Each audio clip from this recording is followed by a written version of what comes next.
तो अब हमारा E H plane T junction आता है। इसको हम मैजिक या हाइब्रिड टी जंक्शन भी बोलते हैं। ठीक है, ये कॉम्बिनेशन होता है ई और एच वाले का। हमने ई भी पढ़ा इससे पहले, हमने एच भी पढ़ा, तो जिनने ई और एच पढ़ा वो ये देखेंगे। ठीक है, तो ये हमारे लिए इम्पॉर्टेंट है। तो इसमें हमारे पास 4 पोर्ट्स होते हैं। इससे पहले हमारे पास ई होता था, और ये देखो फॉर एग्जांपल ये एक पोर्ट होता था, ये एक पोर्ट होता था, और ये हो गया ई का, तो 3 पोर्ट होते थे। या हमारे पास ये पोर्ट होता था, ये पोर्ट होता था, और एच होता था, तो 3 पोर्ट होते थे। मगर अब हमारे पास 4 पोर्ट होंगे। और अगर हमारे पास 4 पोर्ट होंगे तो इसका मतलब हमारे पास जो मैट्रिक्स बनेगी एस, वो 4x4 की मैट्रिक्स बनेगी। अब ये कॉम्बिनेशन है ई और एच का, तो ई और एच की प्रॉपर्टीज़ भी इसमें इम्प्लीमेंट होगी। तो हम देख सकते हैं इसमें सबसे पहली प्रॉपर्टी यही है कि 4x4 होगा। दूसरा है जो ये वाला पोर्ट एंड ये वाला पोर्ट है, ये आइसोलेटेड है। ठीक, मतलब अगर मैं कुछ 3 पे फीड करूँगा वो 1 और 2 पे जाएगा, 4 पे कुछ नहीं जाएगा। मतलब अगर मैं 4 पे कुछ फीड करूँगा वो 1 और 2 पे जाएगा, 3 पे कुछ नहीं जाएगा। तो इसका मतलब हो गया कि पोर्ट 1 और 3 आइसोलेटेड है, जिसको हमें आगे प्रूव भी करना होगा। ठीक, अब हमें पता है, अब हम एच प्लेन में है। एच प्लेन हमने ऑलरेडी पढ़ा है। एच प्लेन में हमें पता है ड्यू टू सिमेट्री S1 3 होता है S2 3 के बराबर, और पोर्ट 3 होता है मैच, तो ये होता है 0 के बराबर S3 3। सिमिलरली हमने ई प्लेन पढ़ा, उसमें देखो सिमेट्री है ना, समझो सिमेट्री ऐसे है, तो 1 4 will be equal to 2 4 with a negative sign because it is E. 1 3 would be equal to 2 3 with a positive sign because it is H. ठीक है, तो देखो 1 4 is equal to minus times this, और port 4 पे perfectly isolated होता है, ये भी हमने पढ़ा है। और सिमेट्री प्रॉपर्टी हमें क्या बोलती है, S I J is equal to S J I, तो ये सारे हमें ऑलरेडी पता है।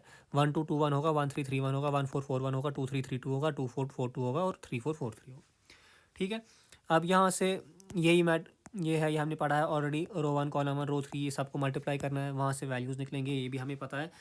तो यहाँ से इनको फिर इक्वेशन ए और बी को इक्वेट करना है, वहाँ से हमें एक और इक्वेशन मिलेगी, और वो इक्वेशन अब मैं यहाँ पे एक वो आ गई है। अब उसके बाद हम क्या करते हैं, जो हमें यहाँ से वैल्यू निकले S1 3 और S1 4 का, वो हम उठा के इस इक्वेशन में डालेंगे ए में। तो जैसे ही हम ए में डालेंगे वहाँ हमें आएगा ये और ये कैंसिल हो जाएंगे, वहाँ ये आएगा। इसका मतलब क्या हुआ, S11 square plus S12 square is equal to 0। समझो X square plus Y square is equal to 0। इसका मतलब क्या हुआ, अगर किसी नंबर का स्क्वायर को मैं ऐड कर रहा हूँ किसी दूसरे नंबर का स्क्वायर और वो 0 आ रहा है, इसका मतलब ये दोनों नंबर 0 होंगे। क्योंकि ये प्रैक्टिकली पॉसिबल ही नहीं है कि दो स्क्वायर नंबर का सम 0 होगा। क्योंकि अगर मैं 1 लूँगा और -1 लूँगा, +1 और -1, वो तो 0 हो गया। अब मैं अगर करूँगा +1 का स्क्वायर प्लस -1 का स्क्वायर, स्क्वायर क्या करेगा, इस माइनस को हमेशा ख़त्म करता रहेगा ना, तो ये कभी 0 के बराबर आएगा ही नहीं।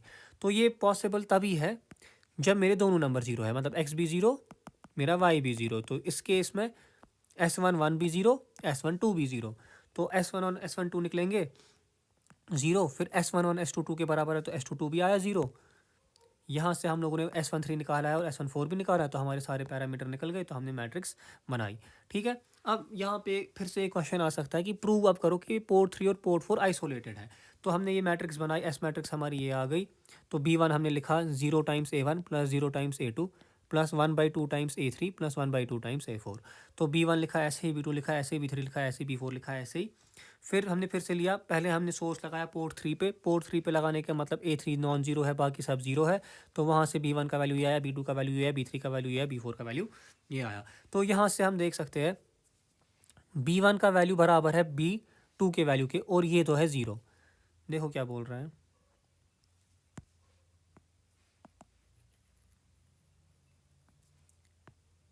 B1 का वैल्यू मैंने पोर्ट 3 पे सोर्स, यहाँ पे मैंने सोर्स लगाया, तो यहाँ से कुछ निकला, वो गया B1 के पास और वो गया B2 के पास। ये दोनों, अगर ये x आया तो ये भी x आया, ये आया था A3/√2, ये भी आया A3/√2। 4 में मत कुछ गया, तो मैं 3 पे जो भेजा वो 1 और 2 पे गया, 4 पे आया ना, B4 में 0 आ गया, तो 3 और 4 हो गए आइसोलेट।